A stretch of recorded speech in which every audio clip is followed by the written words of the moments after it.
this survival of the fittest economy has really left so many cracks for people to fall through. And I think that where we're seeing this, particularly in a country like the US, this big drop in the birth rate is because women are saying, not only do I not want to assume all of that unpaid caregiving labor because it is my biological imperative, but I actually not only choose, but I too must support myself.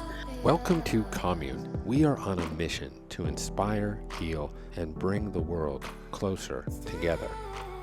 Ruby Warrington, welcome to the Commune podcast. Such a treat to be back with you.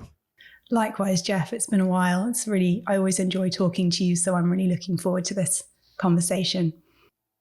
Yeah, nice. We share an intertwined history, and it seems like we find each other again every couple of years, so there's a reason for that, I'm sure. Mm-hmm. Well, first of all, congratulations on birthing your new book here. For those watching on video, here it is, Women Without Kids. And I really just, as I told you before we started, I just absolutely love your writing. And I also just found the topic fascinating, and I'm excited to explore it with you. And given that you are a woman without kids and I'm a man with perhaps too many, I expect it to be a lively conversation coming from two different perspectives and set of circumstances. So, your books tend to be these very articulate excavations of your own personal life and then how they interact with broader societal trends, which is really interesting. So your last book, and we talked about it here on the podcast, which was Sober Curious, you put your thumb smack on this movement around sobriety, but of course, this was also a reflection of something that you were dealing with in your own personal life. And obviously, this topic, women without kids, is just as personal and societal. So I found that to be interesting. So maybe we'll start on the personal side, and then we can sort of bleed over into the more kind of social context of some of what you're writing about. So let's just start, what was the inspiration that led you to throw yourself into this work? There was a very specific moment when this idea downloaded itself into my brain from the big ideas vending machine in the sky. I was about a year out from publishing Sober Curious and was extremely burnt out. It was incredible the way that book took off and the way the conversation took off in the public sphere, but it meant that I had been talking about it constantly, incessantly for a year, and finally managed to wrest myself away from my laptop and take a few days break over Christmas, a little bit before Christmas 2019. The last day of this break, I was in Vieques in Puerto Rico, and it was a day on the beach, sunshine and showers. And every time a shower came across, my husband and I would retreat into this little kind of cabin on the side of the beach. Excuse me. And there was a box of books kind of washed up, kind of sandy pages stuck together. And one of the books was a book called The Silent Passage by Gail Sheehy, who wrote that very famous book, Passages. This was her book about menopause. And she, in her book, was reframing menopause not as the end of a woman's life, but rather the gateway to her second adulthood. And I found myself reading this book at age 43, not having had children, contemplating the very real biological end of my reproductive potential, and realizing that I had no regrets whatsoever about not having had children, and that this had absolutely been the right choice and the right path for me to pursue, but that this had gone very much counter to what everybody else had told me I would feel about being a woman without kids. I also had seen in my own life, and there were many celebrity examples of this, women who reaching their kind of early to mid 40s seemed to feel a sense of panic of, actually, I did want to do this thing after all, and I better get on with it because this really is my last opportunity. And I realized that wasn't the case for me at all. If anything, I was quite excited about getting over the hump of menopause and into perhaps a more hormonally balanced period of my life. Pun not intended. Yeah, right. But I sort of realized, and this all kind of came crashing in at the same moment, I suppose, that I realized, number one, I was incredibly grateful and fortunate and privileged to actually have been born at a time, in an era, and in a country where I had options about how to engage with my procreative potential and about what I wanted to do with my life in general. I also realized that the intense self-doubt, shame, and judgment I had experienced about being a woman without kids throughout my 20s and 30s had all been external. None of that was true to my feelings about this subject, and that felt like a huge waste of energy. The amount of questioning I had done about why I didn't want to be a mother, why I had chosen to do other things with my life. And so from a personal perspective, I really wanted to, I suppose, offer to any other woman without kids the freedom to not feel any shame about that, to claim that choice, that decision, that path, if it's what feels right for her. And I also, I suppose, at that age, the external questioning, which had been intense, particularly as I progressed through my 30s, but why don't you have children? Are you sure? Have you thought about this? You will regret it. You might not feel like it, but that's not the case. You do really what you do want it, really. It was very, very intense, and people felt incredibly entitled to have a lot of opinions about this. I think that had sort of eased off, actually, in my early 40s, not least because lots of the people who had been doing the questioning were now busily kind of embroiled in the daily tasks of raising their own children. And I actually felt that I had enough clarity and headspace to be able to answer some of those deeper questions myself from a perhaps more slightly detached place. I'd always been quite confident in this inner knowing that motherhood did not feel like it was a role that was right for me. But now I felt really ready to dig into why that was, because as much as I felt confident in that, it felt like it was right to me. I'm also very aware that this does go against my so-called biological imperative as a woman. That many people would say that the procreation of the species is the reason we are here. So why was it that I had never felt the desire for that? I became very curious about that. And so I really wanted to give myself permission, I suppose, to really dive deeply into answering some of those big picture questions about the decision not to have children. Yeah, well, certainly if there's a word that describes you, it's curious. It's interesting that you say that you had this internal knowing of sort of the affirmative no, or you talk about that a bit. But it took this moment on the beach, or this inflection point, to be able to completely shirk sort of the external biases that are so connected to this concept of pro-natalism, right? So could you kind of unpack, and you just did in some ways, but more concisely, the concept of pro-natalism and how and where it shows up?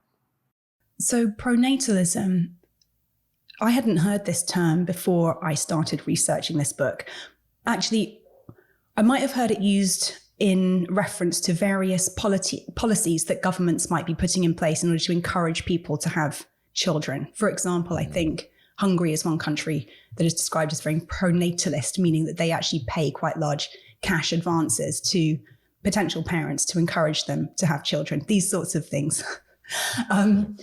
But the term was first used in a conversation when I interviewed a woman named Jodie Day, who has an organization in the UK called Gateway Women, which is specifically set up to help people grieve their childlessness, people who are childless not by choice and who have struggled with infertility and not been able to have the children that they want. I wanted to speak to that perspective in the book too, so I interviewed Jodie and she used the term, and she described it as a cornerstone of patriarchy, which essentially is an ideology. Pro-natalism is an ideology that says that parents are more valid than non-parents. And that within that, heterosexual married people are more valid than single people. And it's a simplistic explanation, but it's one of those terms or one of those explanations when you hear it, you can't then help but sort of see it everywhere.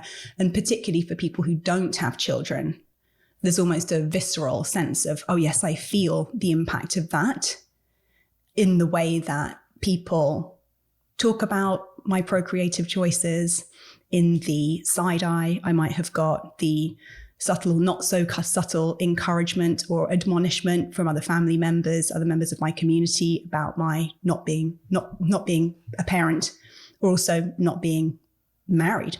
So yes, pronatalism is this belief that really is kind of baked into our societies, that what human beings are here to do is to procreate, and that if you do not do that, you are somehow shirking your duty as an adult human being.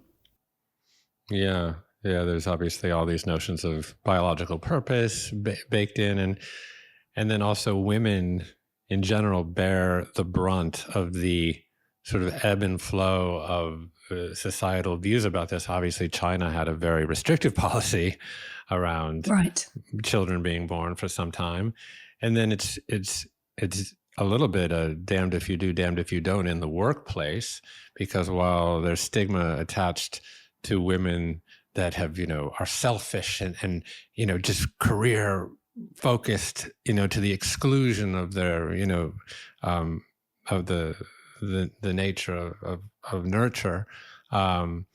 There's also a viewpoint, I think, in corporate America of like, oh, well, mothers aren't as productive or something. So it's like it's a very, very, very difficult tightrope to walk. I mean, I'm curious, I've heard you speak about your family, and, I come from a broken family. So my parents had this extended acrimonious divorce. And it really could have resulted in me just absolutely shunning the notion of relationship, of like, oh, that's not going to work, I went the other way. I've met Skylar at a very, very young age, and in some ways I was very needy. And it's not like I was looking for a mother per se, but she did fulfill some roles that were perhaps more that of a nurse, of a partner or something. Not sure. But, I know that you also grew up in a broken home. And I also know that, your father, I believe, is the primary caregiver for your stepbrother. And so, I'm curious to what degree your family circumstance influenced your decision not to have children.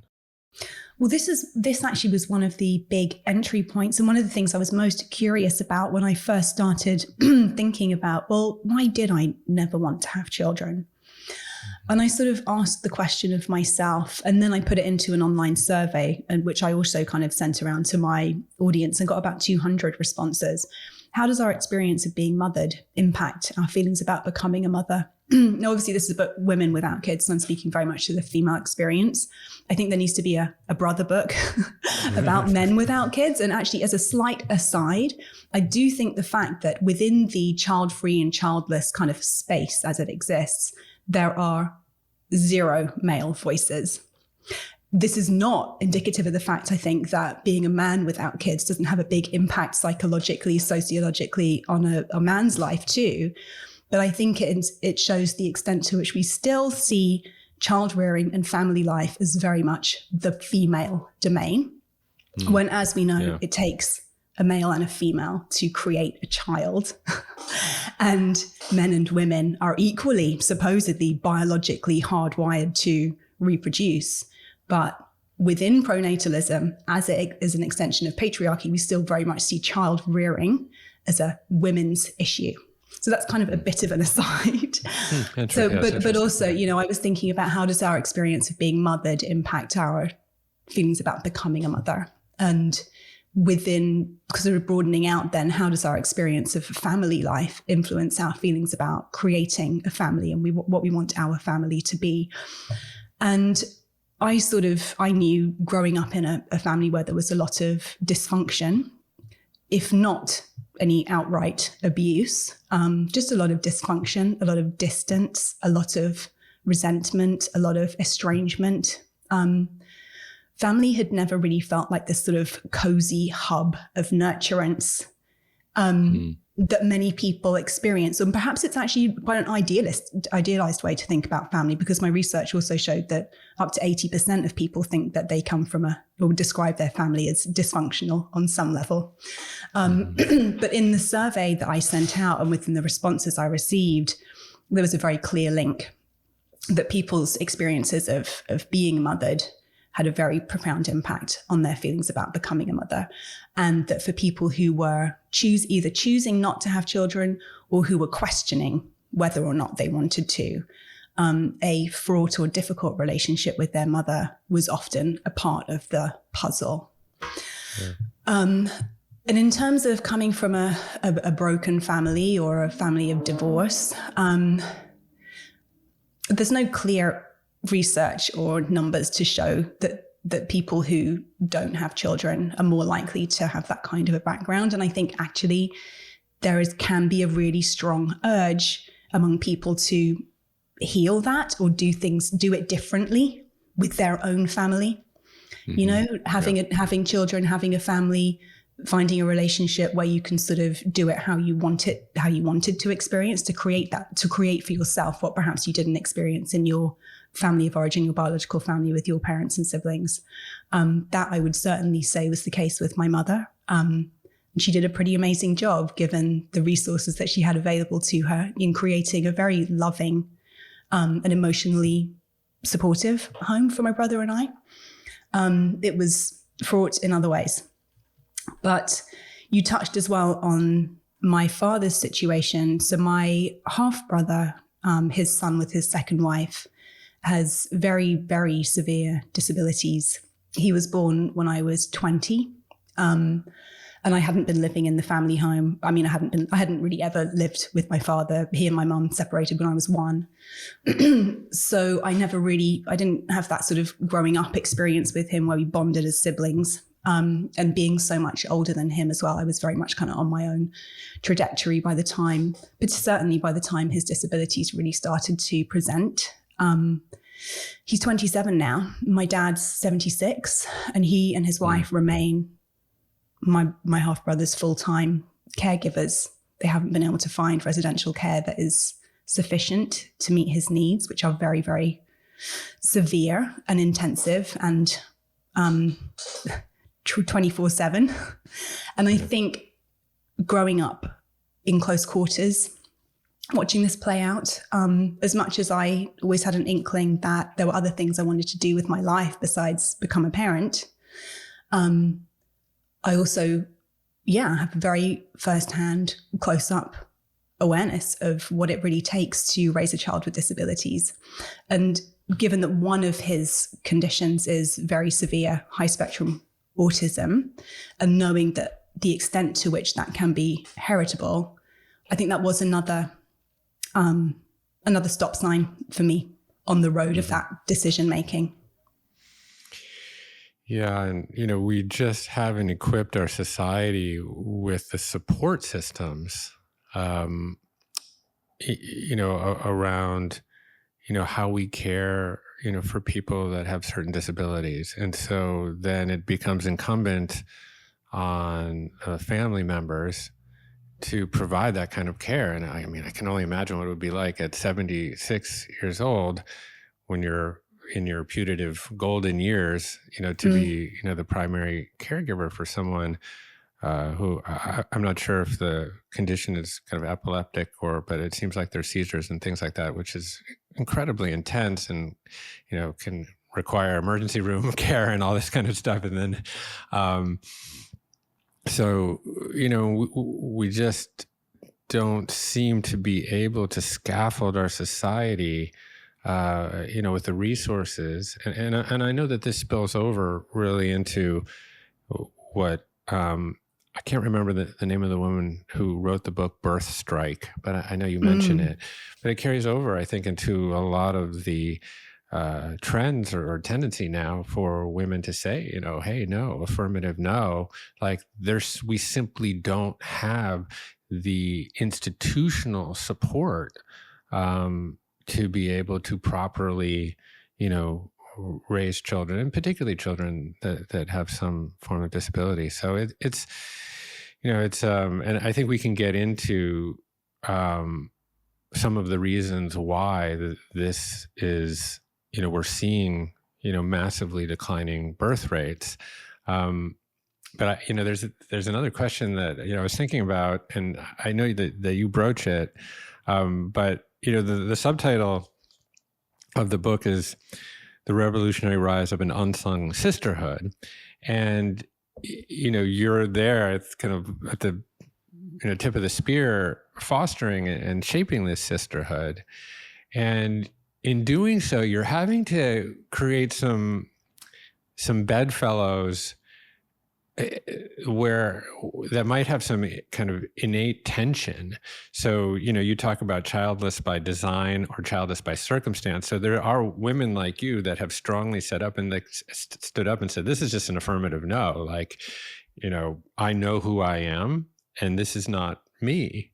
But then there's also another significant group of women who have really always wanted children, but for one reason or another are physiologically incapable of having children.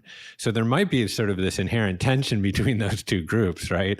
Of like where, women who are infertile in some fashion could look at women who are more in the affirmative no camp and with a bit of resentment, but you're sort of fostering a sisterhood among them. And I guess I would say, like, what are the commonalities that are shared across these groups, and how do you form this broader sisterhood? Before I answer that, I just want to reflect quickly on something else that you brought up. So just to close off on sort of speaking about my dad's current situation, he and his wife live in England, where there is a much more robust social support system in place. Right. They do get government funding for all of I call him Joseph in the book, Joseph's care. There are care workers who come into their house 7 days a week. So they are getting about as much support as they could need. However, it still isn't enough for somebody with needs as intense as Joseph's. Yes, it's epilepsy and it's autism, but actually his condition was only recently diagnosed as it's an incredibly rare genetic malformation. Only 26 people in the world have this. So it's one of those real bolt in the dark kind of just completely out of nowhere scenarios. So anyway, yes. And Jenny Brown wrote the book Birth Strike, which gets into, and we'll probably go there next, why so many people are what are defined as childless by circumstance. So to give a bit more context on the question that you raised about this kind of the ones who can't have kids and the ones who won't have kids, this kind of false divide in a way, this binary, the mummy binary. Well, I define the mummy binary. There's a mummy binary that exists between mums and non-mums. So mums are natural, valid, have done their bit, will be fulfilled, will not regret their choice. And then there are non-mums who are selfish, deluded, career obsessed, heartless, and will regret their choice. Now that binary is obviously extremely two-dimensional and by no means reflects the lived experience of women, mothers and not. But then within the non-mum end, you also have the binary between the ones who can't have kids and the ones who won't have kids. And again, the won't have kids are the ones who come out painted with the nastiest brush. But yeah, of all the people who don't have children, and by the way, I will point out that almost 50% of women over the age of 45 in the United States do not have children. So by no means are we an insignificant sisterhood. This is 50% of women over the age of 45. And actually just in January this year, for the first time since records began in the 1920s, the number of women who had not had a child by the age of 30 tipped over to over 50%. So this reflects that women are having children much later, which by extension, means more women will have no children at all. So of all the people who don't have children, about 10% are the affirmative no's. This is a choice. This is not for me. About 10% have experienced fertility issues, have tried probably and failed to have the children that they often desperately want. And then the other 80% are this childless by circumstance cohort. So not necessarily definitely wanted to have children, but probably would have had things sort of worked out differently. And for those childless by circumstance, economic reasons rank the highest in terms of why people are either actively choosing not to, are deciding now is not the right time and possibly leaving it, quote unquote, too late, or are on the fence and still kind of weighing it up. Mm-hmm. Second, in these circumstances comes not being able to find a suitable partner to co-parent with. And again, in the book, I kind of really go very deep into the driving forces behind these circumstances. I also question or examine, I suppose, where choice and circumstance sort of overlap and intersect in a way. I sort of think that obviously the circumstances that we're born into, first and foremost, can dictate very much the opportunities and the choices that are available to us. The choices that we then make kind of dictate the shape of our circumstances going forward. So I think there's actually a fine line and a lot of kind of a lot of gray area actually in between choices and circumstances. All of our choices are the result of the circumstances that we find ourselves in and the circumstances that we're being influenced by. And so that childless by circumstance, they're sort of childless by choice, but perhaps would have made a different choice had circumstances been different. Among more pro-natalist circles, this childless by circumstance cohort is painted as very tragic. These people want to have children, desperately want to have children, but can't. Where I don't think it's necessarily that simple. Yeah. I mean, I know a lot of the Catholic families that I know from the East Coast that have like essentially a baseball team of children. And yeah, I mean, any woman that they would meet that would be childless is approached with like pity, really, in those circles. And so it's my wife, Skylar, comes from a family of very, very strong women who chose not to have children. And they were kind of amongst this community. And I kind of saw that bifurcation that you talk about, that sort of binary of like, okay, well, those are the kooky, esoteric, eccentric, women. They happen to also be very successful. So they were sort of revered in some fashion, but they were just seen as strange and outliers. And there were these Catholic families, birthing, a child every year, every other year. And it's like, and I know you speak about some of you can almost set your watch to the sort of political affiliations and whatnot of those families, right? So they tend to be quite conservative, white, affluent, et cetera. And that, goes to perpetuate, certain concepts that we have as normative in our society. Right, so, exactly. And in terms of you asked about the commonalities among this sisterhood. Well, I think it's one of the most ambitious, it's an incredibly ambitious project overall. And I suppose I just want to give you a little bit more here on, so you asked me at the beginning of the conversation about my personal reasons for writing the book. Very quickly, the universal piece kind of flowed into, I'd been following the news, the trends as I do, and had noticed that the birth rate has been declining steeply in every country around the world for the best part of the past century, excepting the baby boom that gave us the boomer generation, at which point there was outcry about, the population bomb that was about to explode, meaning that we were going to have too many people to feed in future, et cetera, et cetera. We had Roe v. Wade, abortion being legalized in the United States around that time as well. But the birth rate has been declining so steeply, so steadily, And what is not really spoken about when demographers especially look at that huge demographic shift that is absolutely reshaping our societies and will continue to do so as we move through this century, is that that huge shift represents millions and millions, if not billions, of individual, very personal, very individualistic, often very conflicted and very fraught decisions on the part of individual women. So I was really wanting to give that conversation the space and the depth of thought and consideration that I think it really deserves. You know, it's a huge shift for womankind that's being reflected.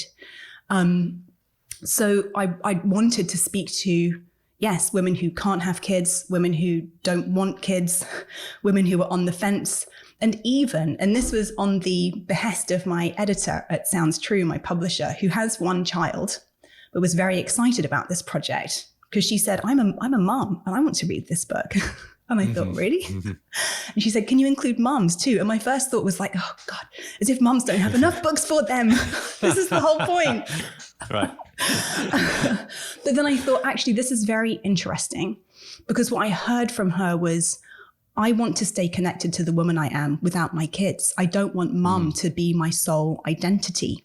And I think that many mothers experience that. And I think that can be the source of, a lot of women's feelings of discontent in their mothering, this sense that once I become a mother, this is my sole identity, this is my true purpose, this is the thing that will bring me the most satisfaction and fulfillment, and everything else is secondary. And I don't think that all women and all mothers feel that. And I wanted to point out that it's normal to still want to have a life outside of your life as a mother.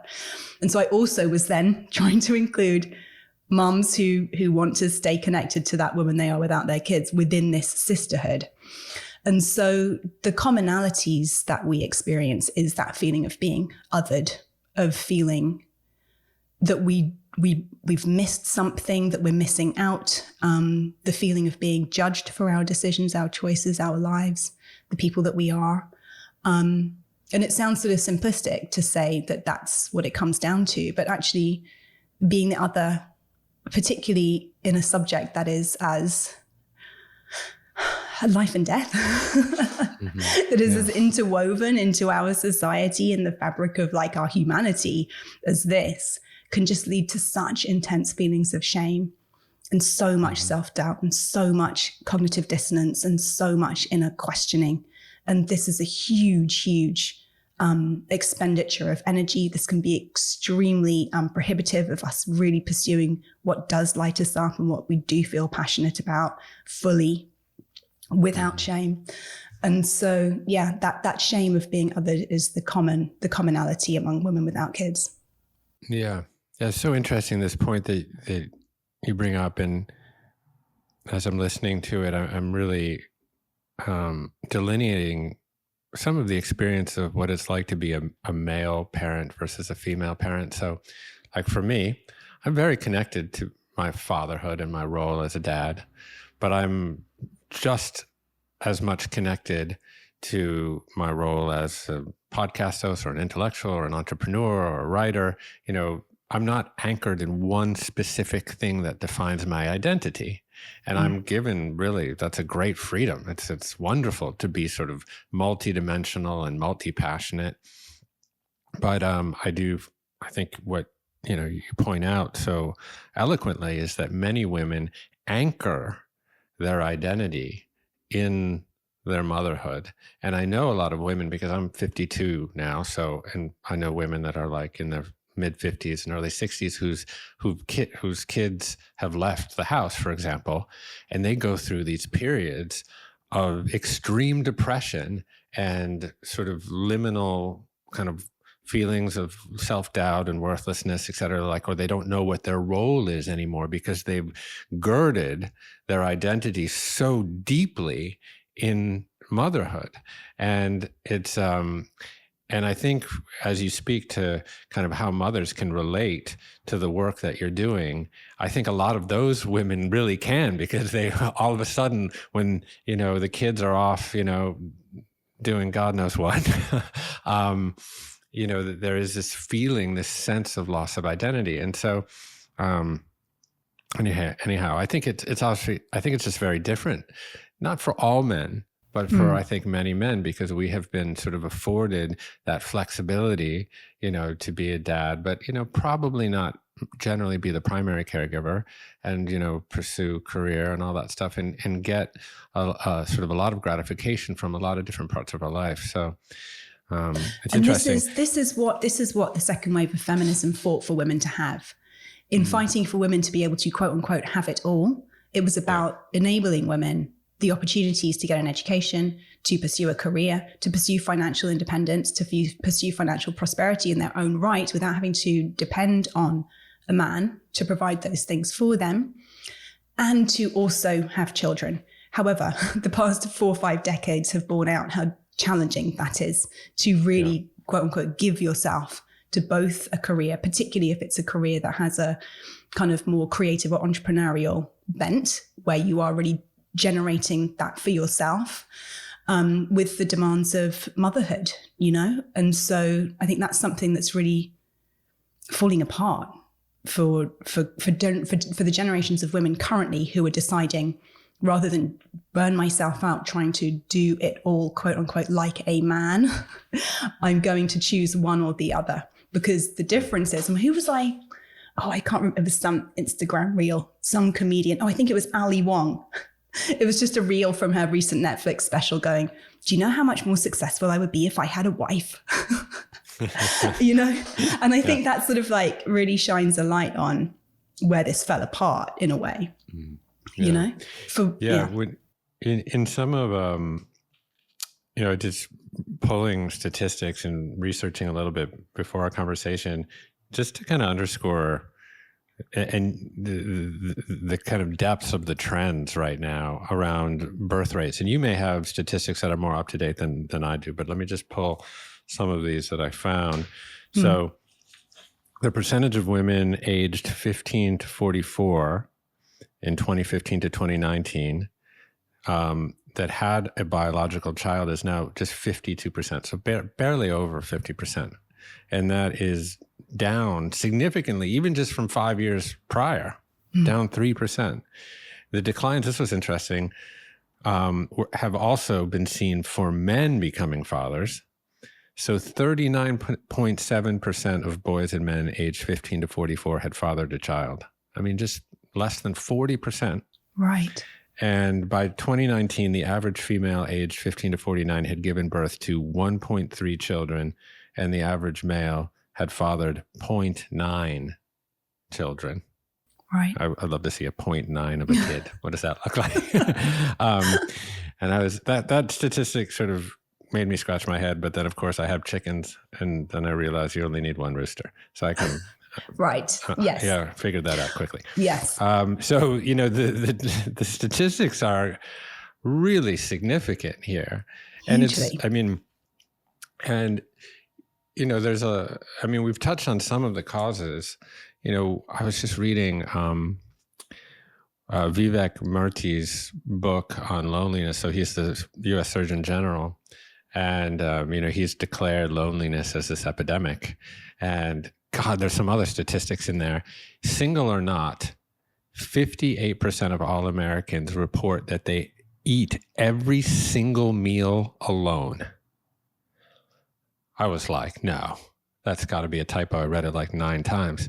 Wow. And so loneliness and social isolation has got to be some contributing factor, right, to this trend, right? Because obviously we've all heard this phrase, it takes a village to raise a child. And that's based really in kind of African proverb. It's like the hunter-gatherer society of like, okay, our children, they're born essentially premature.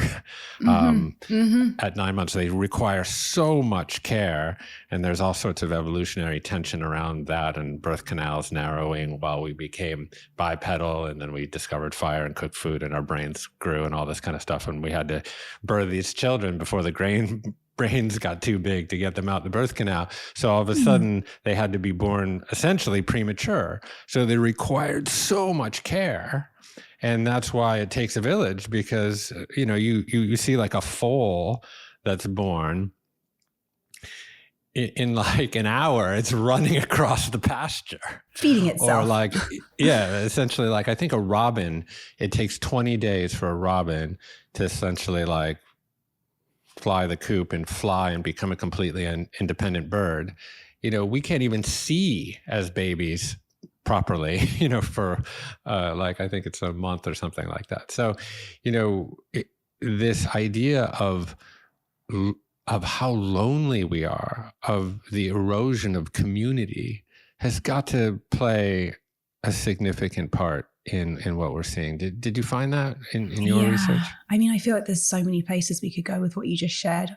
So there's a chapter in the book on found family, and how for people who don't have children, our non-blood family become very central in our lives and are very important. And one thing I came away from writing the book with was a really renewed sense of the responsibility that I have to make sure that my non-biological kinship connections are nurtured and maintained, especially since I was writing it during the pandemic, against the backdrop of months and months and months of social distancing, which obviously I think had a huge impact on our loneliness epidemic. When you get out of practice of being in communion with others, it becomes easier and easier just to isolate, and less harder and harder to kind of see the point, I suppose, of making those interactions. Especially, and I mean, like I said, there's so many places that we could go, and they're sort of all crowding into my head at once. That's okay. But there are many. There was a fantastic David Brooks piece in The Atlantic that came out around the time I started researching this on why the nuclear family was a mistake. So he charts the decimation of these kind of wider, more tribal, kind of interconnected family systems over the course of the past couple of centuries into smaller and smaller and smaller family networks. And then with the divorce boom of the 1980s, even those nuclear family units, 2 parents, 2.4 kids, were split apart into even smaller constellations of often solo parents, kind of independent parents. And then these sort of fractured family systems where you might have step families, et cetera. And within that fracturing, a real loss of community and a loss of our sort of tribal roots, I suppose. There was also demographers in the 1970s started talking about what they termed the second demographic transition, where they predicted that actually everything from this sort of breakdown of more traditional family networks to women's emancipation, meaning women were going to spend less time in the home, tending, doing the caregiving in the home, to globalization, meaning that more people were going to move to different countries and be separated from their families in that way, and immigration as part of that too. All of these things would lead to, one of their big predictions in the 1970s was smaller families and people having far fewer children, because there's just been less emphasis placed on the importance of the family as the nucleus of society. And so this is all part of our drive towards individualism, which has given people a huge amount of freedom and autonomy and opportunity in their lives. But the cost of that has been these more community, intergenerational, interdependent support networks. And I think the loneliness epidemic is part and parcel of our thrust towards more individualistic societies as well. I also make the point in that chapter that our app culture, whether it's social media, whether it's dating apps, whether it's Deliveroo, whether it's banking apps, whatever it is, apps have eroded massively and very, very quickly the actual need for interpersonal human interactions. It is quite possible now to never leave your apartment and get everything you need sort of brought to you, everything you need that is apart from the kinds of, especially deep, intimate connections with other human beings that ideally are what lead to the procreation of the species, right? So I think all of these things have kind of combined, and they're all contributing to this loneliness epidemic. And yes, I think the more individualistic and individuated our society becomes, the less opportunities there will be to form those, like I said, ideally deep, intimate connections that are what kind of start a family, you know? Yeah, absolutely. I mean, obviously, this kind of individualistic culture that seems to be kind of a product of capitalism, really stems from this idea, or really a kind of a misunderstanding of this idea of survival of the fittest. So we've kind of painted that idea as kind of the Marlboro Man hero, or like the, star athlete, the king of the jungle, kind of, this only the strongest will survive. But, upon greater examination, what you actually find is that community is an adaptive advantage. It's actually nature selects for community, not for individualism. But unfortunately, we live in this culture that is at odds with that. And like you say, we just tend to live now in single family homes almost exclusively. And, even within those homes, like, my kids like burrow themselves into their little box, living in a bigger box, inside a bigger box with a fence around it, separate. And we've just created all of these barriers of separation. And then, we create these kind of digital facsimiles for connection. But in study after study, social media has been shown to actually exacerbate feelings of loneliness and not connection. And so then, you wonder where societal bonds start to fall apart, and we don't feel as if we have the support or the resources to do things that we might otherwise do. And I think that there's a lot there. I think also, you spoke a little bit about the UK and about, social support systems that are available there. I mean, in the United States, that's not really as true. And, I wonder if you could kind of unpack that, like, well, what's going on here in the United States where we're seeing really significant birth decline, and what's the connection there between kind of lack of institutional support for people? I suppose first I want to say the number one driver really in this birth rate drop all around the world is women having more access to more choice, more freedom, and more autonomy. That's like the number one driver. So this is a net positive for women.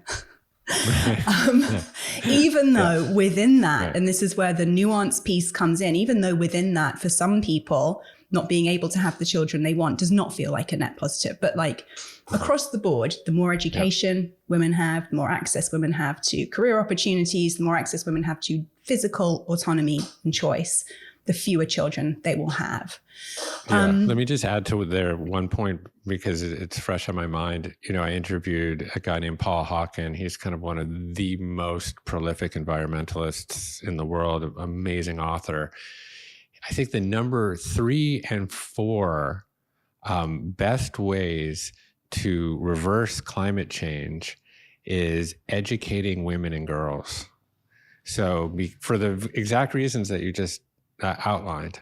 And so, of course, we don't always make that. That doesn't feel instinctual, but but anyways. In that reducing the global population, environmentalists will tell you that we need to reduce the size of the global population because our resources on planet Earth, for example, fossil fuels, are set to run out this century.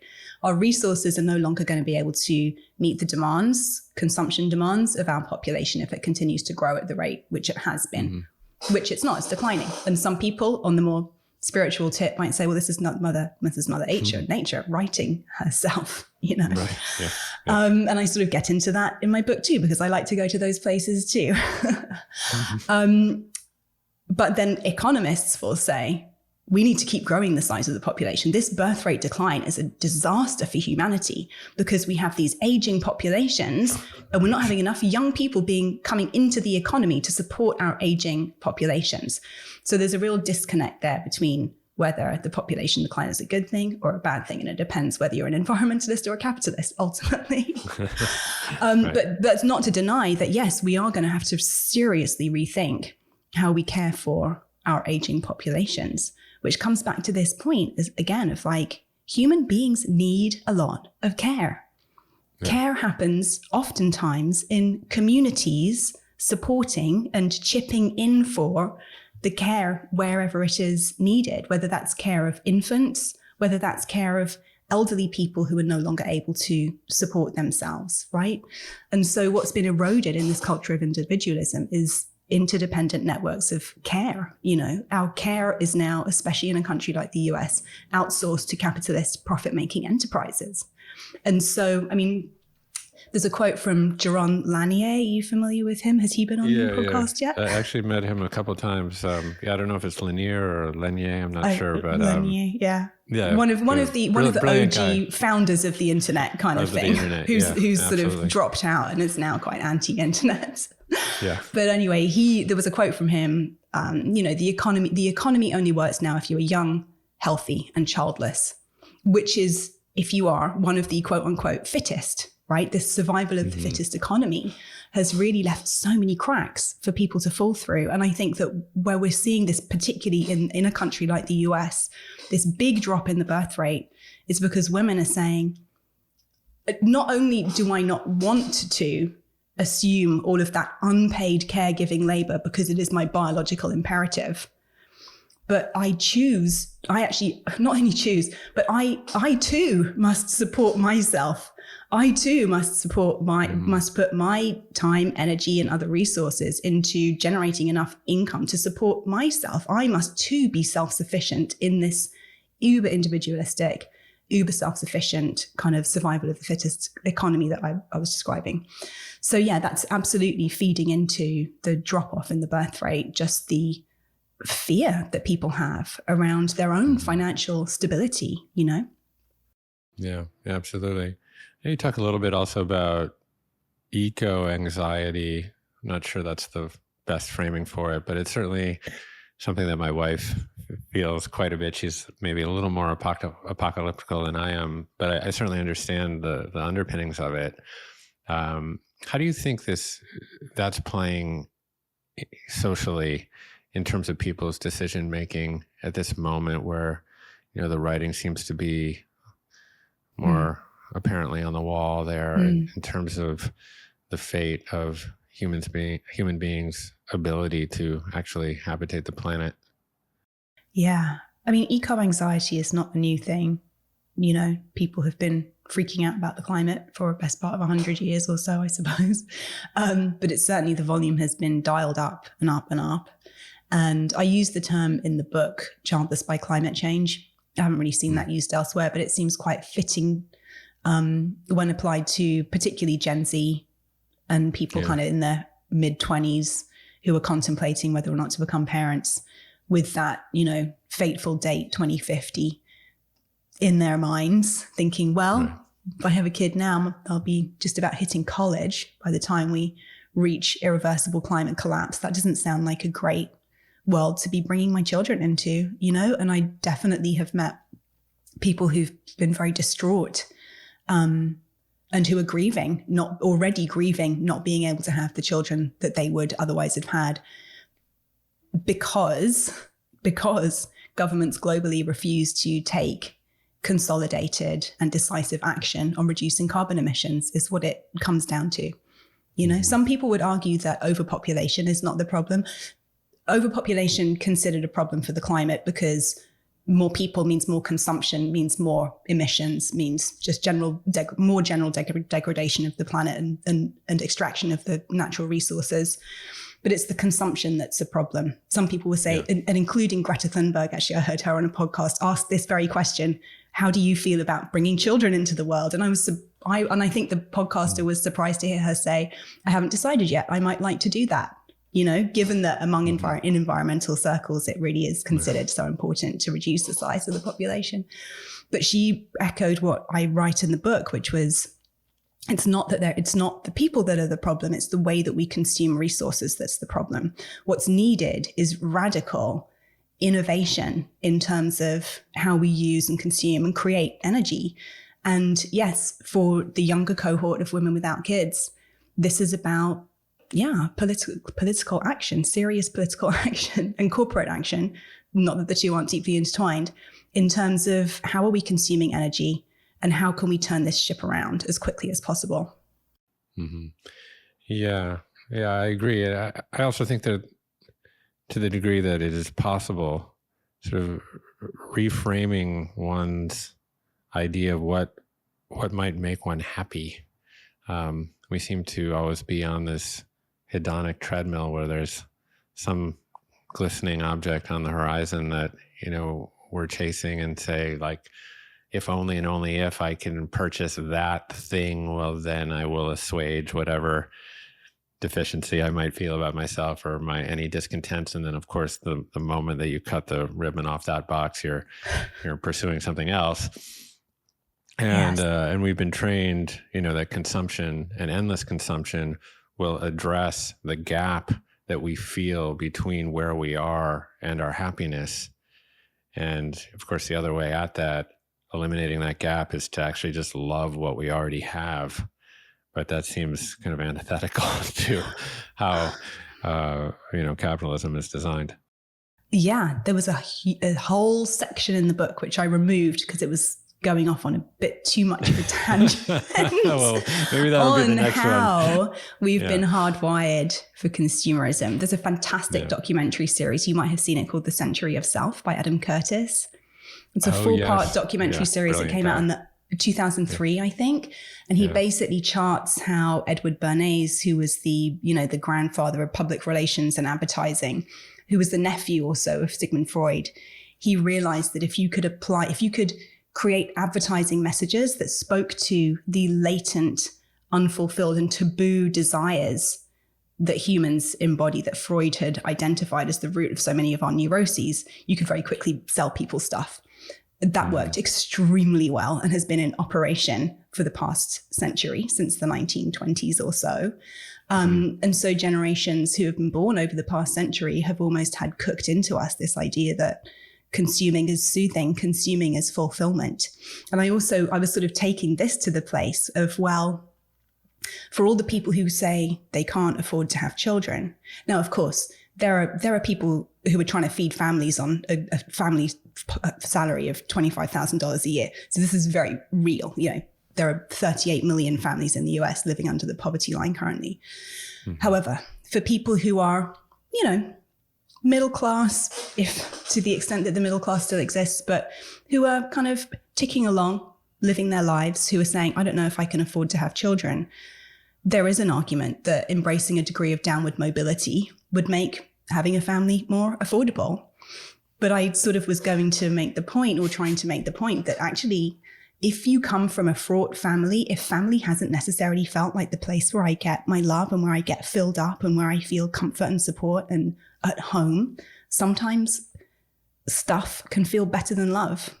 And especially in a culture that is groomed and even wired for consumerism, to believe that consumerism is what will bring us pleasure, happiness, fulfillment, will make us lovable, et cetera, et cetera. And this is something I can almost identify with myself. My first book was called Material Girl, Mystical World. I used to work in fashion magazines, and I definitely have used consumerism as a way to escape, or a way to feel better, or a way to feel more pleasure, experience more joy in my life.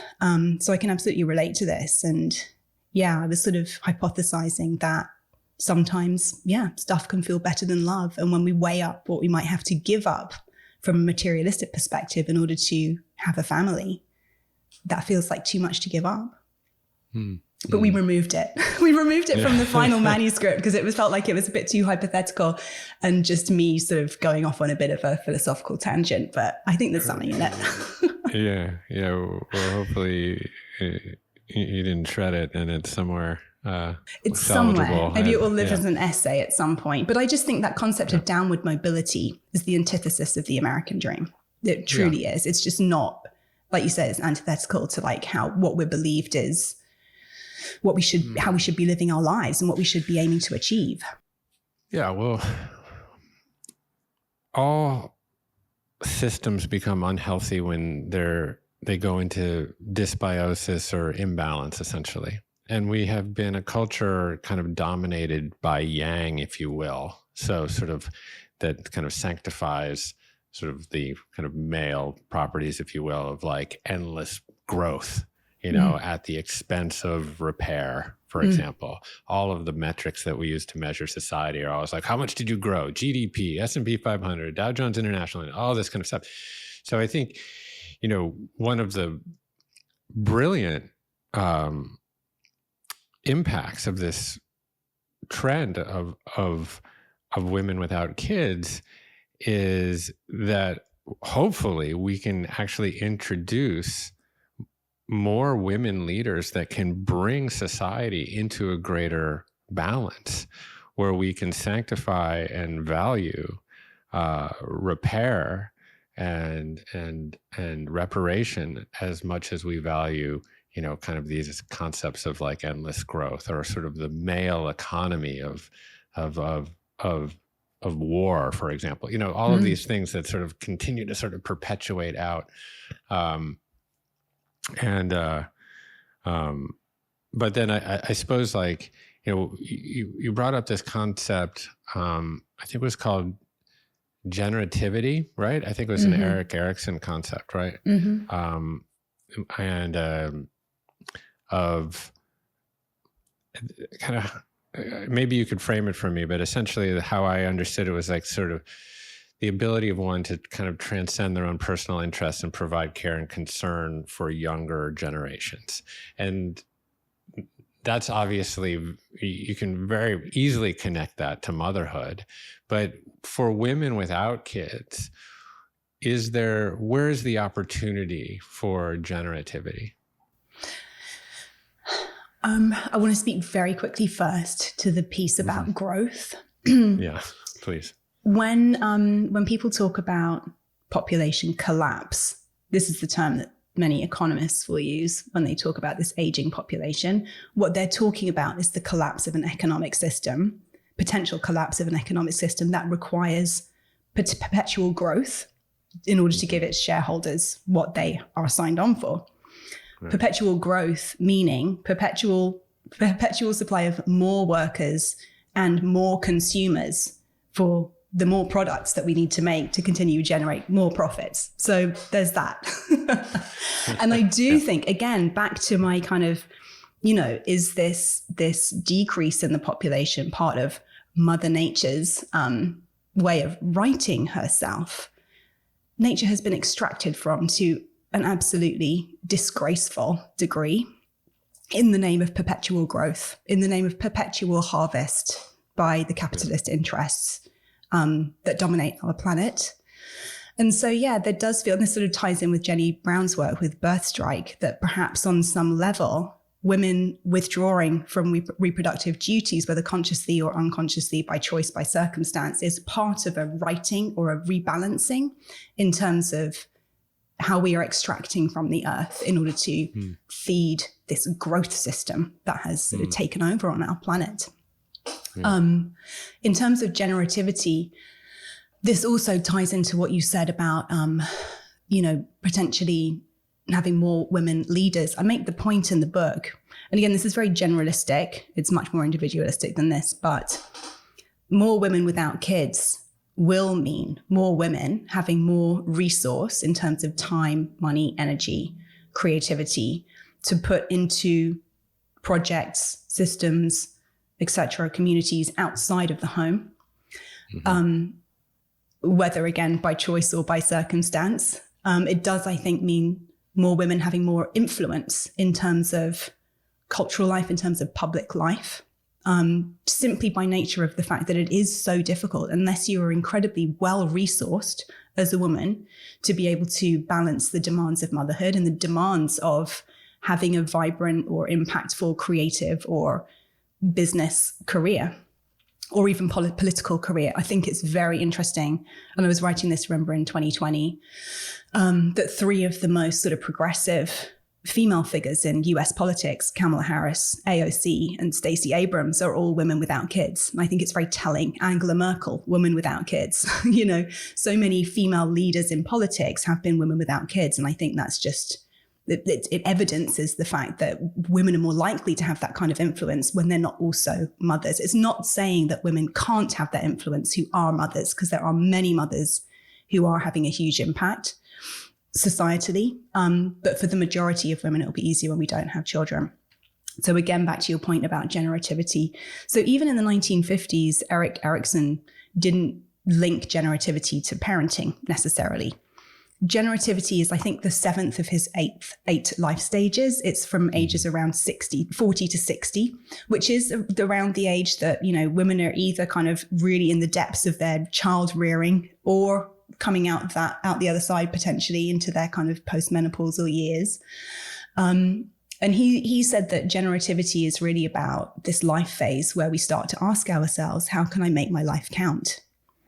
In particular, how can my choices, my actions today have a positive impact on the generations to come, you know, regardless of whether they're my children or not. And so I offer this as a framework, I suppose, for people who don't have children, men and women, to consider, how are my actions today potentially positively impacting the generations to come, you know? I make the point that generativity sounds a lot like generous activity. And so anything that we do that comes from a place of generosity, I think, can be considered an act of generativity, whether it's towards another individual, towards our community, or even towards, you know, the society at culture at large. Yeah, I mean, mentoring, engaging in community activism, volunteering, you know, there's so many opportunities there to feel part of something greater than yourself. And, you know, I suppose legacy has so often been tied up with progeny, because there's like this physical thing to which you pass a non-physical torch. Well, I mean, you pass a genetic torch, so. True. Yeah. Absolutely. But there's another way to create legacy, right? Yeah. And I think, I mean, we're doing it now in a way. I sort of make the point that actually, so the last chapter is called An Other Legacy, and it's looking at different ways we can think about the legacy that we leave, especially when we don't have another vessel into which to pour our genetic imprint.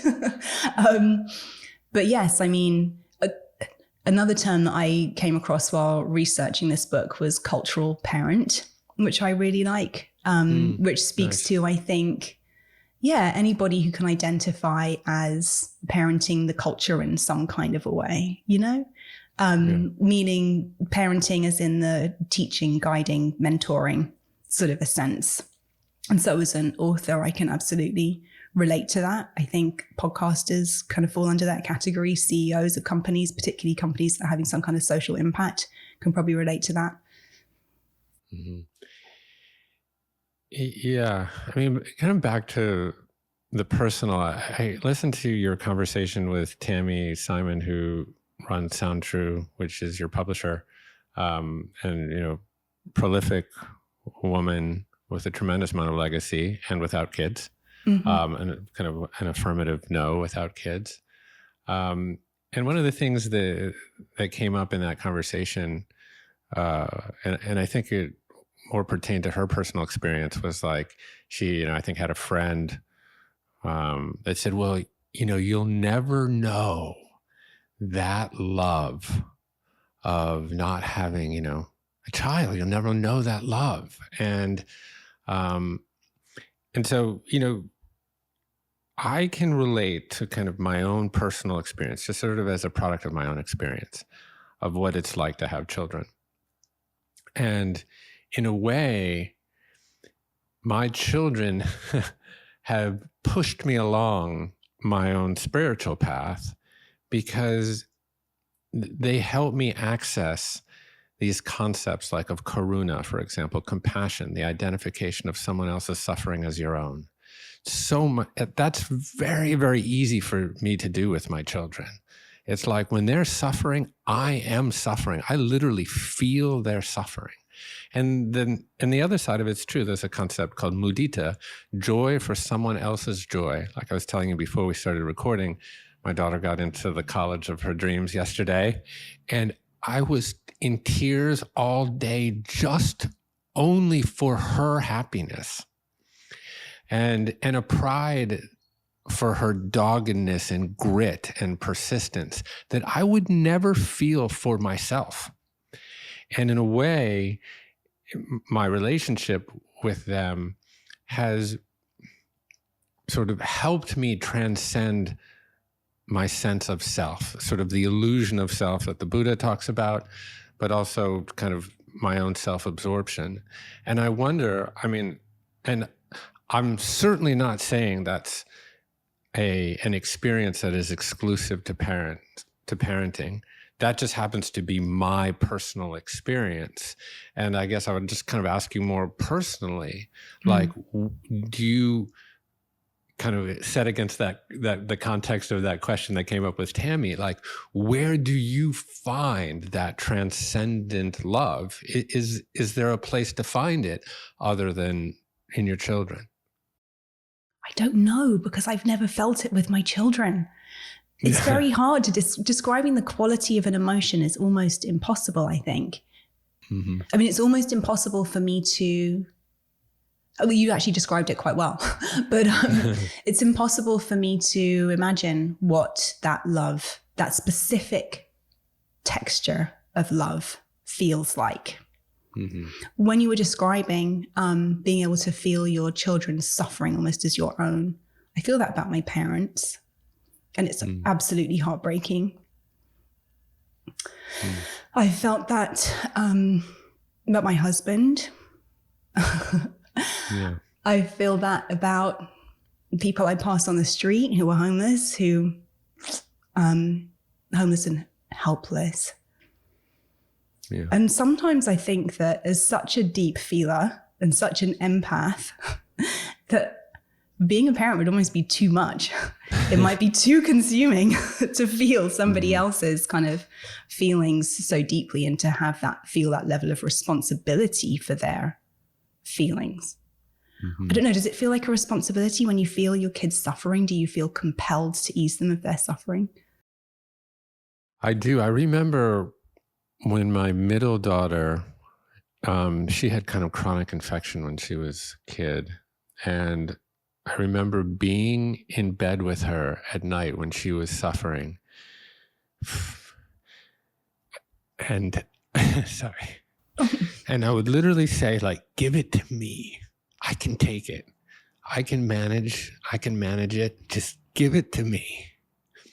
And so that was a very, and I don't think I've ever felt that in any other context. Now, but I'm not saying, but I would never contend that it's not possible in other contexts. That's just the one that I happen to have. And in me, I think with people that are highly compassionate and empathetic, naturally like yourself, you find it, as you just described, all over the world, for me, it's just, I think I was just propelled by my experience as a dad more along that, I guess, supposedly kind of spiritual journey.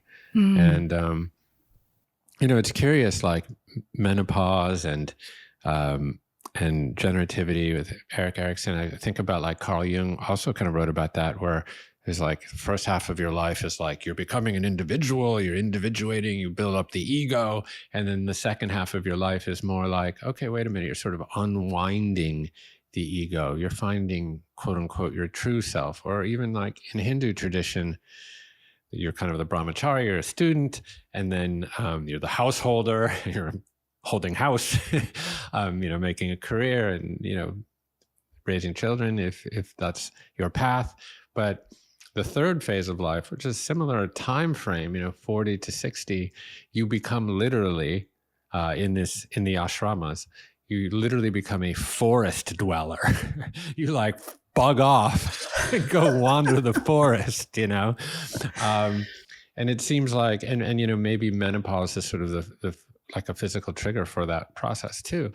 And you and I'm a little older than you, I believe, but I think we're kind of both in this phase of our lives where we take kind of like a deeper inventory of like, who we really are and how we can be part of something greater, feel something greater, essentially transcend this feeling that we are a separate self, kind of locked up in a bag of skin, separate from the world around us, separate from nature, separate from other people, in competition with all these things. It's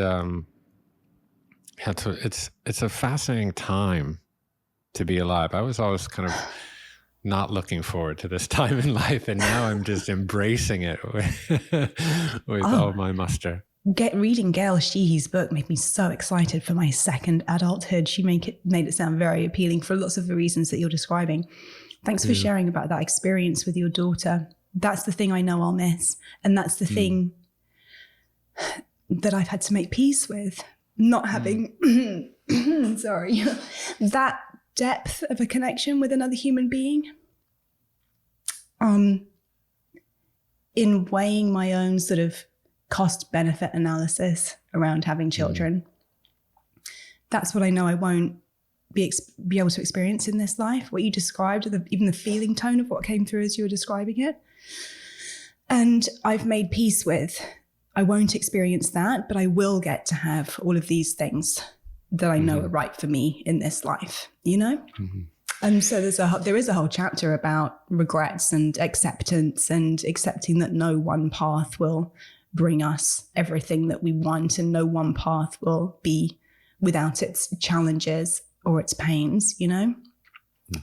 So that's a huge part of being a woman without kids, I think, is just making that very kind of mature assessment of the fact that, yeah, I've got one life. What choices am I going to make that will bring me the most contentment, the most joy, the most happiness, even at the expense of some of these other experiences that are only available as a parent in parenthood. And to your point about maturing, I've been thinking a lot in terms of our aging societies, how in a way society is becoming more mature. Maybe our society is being asked to grow up, you know, and be less self-focused. And actually our aging society and the aging populations is going to place more of a focus on what human beings have to offer in the second half of life. There's so much emphasis on youth and achieving a certain amount before the age of 30, before the age of 40. And then people are kind of written off once they're beyond their 50s. And I sort of think that what we're going to see is much more of an emphasis on what older people can bring to the table. I really, really hope so. My friend Chip Conley has started this thing called the Modern Elder Academy, in some ways to sort of recapture, repossess the word, the concept of elder from what now has become elderly. We used to have the elders that we look up to and for wisdom and insight and experience. I mean, we even sort of created a god that looked like it. And, you know, now, of course, we largely write them off, and, you know, they're a nuisance and they're ill and all these kinds of things. And exactly. And, you know, we sanctify these sort of young Silicon Valley digital natives. But I think, you know, you're right. There is an emerging appreciation for EQ, you know, emotional intelligence, if you will, and experience. And God, it's so vitally important to our society. And if we, you know, writing off our old people, we're losing so much potential wisdom that we can apply. And, you know, I know that there's this group, I think President Carter is in it, and there's a few other former heads of state called the Elders, and they actually get together, I think, on Richard Branson's island or something, somewhere fabulous every year. But yeah, you know, I think it's, I'm hoping that we can address some of the greater imbalances that exist within our society. And, you know, I think central to that is, you know, having these conversations that we're having right now about motherhood and non-motherhood. And certainly, as you so eloquently outlined, there's central, yes, to gender equality, but also just to, you know, to moving the world down the arc of some form of moral universe. And you're so, I love the way you have the conversations. You're brave and vulnerable at the same time. You've conjoined those things to mean the same thing. And we're just very, very grateful that you've taken on this task of, helping women pursue their true selves without shame and regret and guilt and self-doubt. It's really, really wonderful work and very important. And, I know I'm among many people who are very, very grateful. Well, I'm grateful to have this place to talk to you about it. Thanks again for having me on. It's a really important subject. It's at the heart of our humanity. It's not just for women. This is for everybody, It's about what we are creating and procreating as a species moving forward. And it doesn't, I think, get more important than that. Yeah, well said. So the book is Women Without Kids, but I also know, as it is your style to think holistically, you also have a podcast connected to that. Is that right? Yes. So I interviewed some fascinating people in my research for the book: social scientists, evolutionary biologists, psychologists, authors. And I decided to record those interviews to release as a podcast series so people can find that wherever they listen to their podcasts. It's Women Without Kids. Nice. Okay, Ruby Warrington, what a treat to be back with you. It's been a couple of years, and let's hopefully not make it such a long duration of time between our next tryst, hopefully on the streets of the Upper West Side at some point. I'm down for that. Yes, let's do it. All right. Thank you. Hey, thanks for watching. If you like this interview from the Commune podcast, then click subscribe and check out this video right here.